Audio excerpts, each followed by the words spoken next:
Hello বন্ধুরা, আজ আমি শেয়ার করব আমার নিজের হাতে বানানো দারুন চিকেন পকেট শর্মা। আর এই শর্মা বানাতে হলে একদম ইজি ভাবে আপনি ঘরেই যা আছে তা দিয়ে বানাতে পারবেন। প্রথমে আমি নিয়ে নিব 500 গ্রাম ময়দা, ইস্ট, গুঁড়ো দুধ আর ঘি। সবকিছু একসাথে দিয়ে ভালো করে হাতে নেড়ে চেড়ে মিক্স। এখন আমি মিশ্রণটি একসাথে সবকিছু মিক্স করে নিব। তারপর আমি হালকা গরম পানি দিয়ে ডোটাকে রেডি করব। সুন্দরভাবে মথে নিতে হবে যেন ডোটা একেবারে সফট আর তুলতুলে হয়। আপনি চাইলে এটা আটা দিয়েও বানাতে পারেন। এখন আমি এগুলি ডেকে দিব আধা ঘন্টার জন্য। আধা ঘন্টা পরে এসে আমি দেখবো আমার ডোটা কেমন হয়েছে। দেখতে পাচ্ছেন ডোটা ফুলে একেবারে বেলুনের মতন হয়ে গিয়েছে, তুলতুলে সফট হয়ে গেছে। এখন আমি রুটির মতো করে বেলে নিব।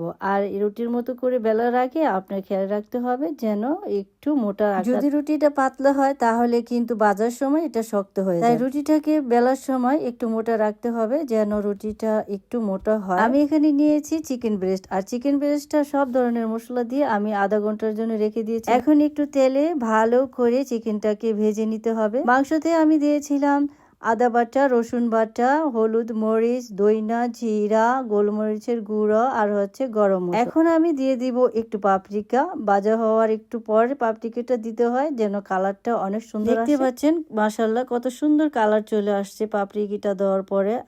এখন আমি শর্মার জন্য রুটিটি ভেজে নিব। রুটিগুলি ভাজার সময় খেয়াল রাখবেন চুলার আঁচটা যেন কম থাকে। মাশাআল্লাহ দেখতে পাচ্ছেন কত সুন্দর হয়ে ফুলে গেছে। আমি সাথে একটু বাটার দিয়েছি, আপনারা চাইলে যে কোনো তেল ইউজ করতে পারেন। এখন আমি শর্মার জন্য সস তৈরি করব। সসের ভিতরে আমি নিয়েছি চিলি সস, মায়োনেজ আর হট চিলি। এখন আমি আমার বাহারি রঙের সালাডটা সসের সাথে মিক্স করে দিব।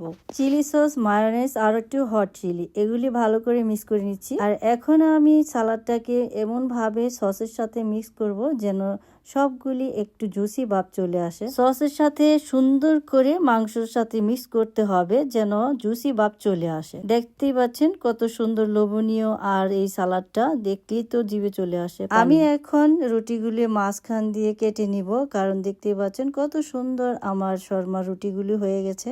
শর্মা রুটিগুলি আসলে একদম এইভাবেই কিন্তু বানাতে হয়। ভিতরটা দেখেন কত সুন্দর ভাবে হয়ে গেছে, একদম পারফেক্ট। রুটিগুলি ভাজার পর মাঝখান দিয়ে কেটে নিলে একেবারে সুন্দর পকেট হয়ে যায়। আলহামদুলিল্লাহ আমার শর্মার রুটিটা একদম পারফেক্ট হয়েছে আর খেতেও অনেক সুস্বাদু লেগেছে। এখন আমি এই কাটার রুটিগুলির মাঝখানে পোরটা দিয়ে দিব। দেখতে পাচ্ছেন পোরটা কত সুন্দর জুসি আর খেতেও একদম ইয়ামি। তো আর দেরি কেন গাইজ, আজ এই বানিয়ে ফেলেন ইফতার টেবিলে পকেট শর্মা, ইয়ামি আর জুসি।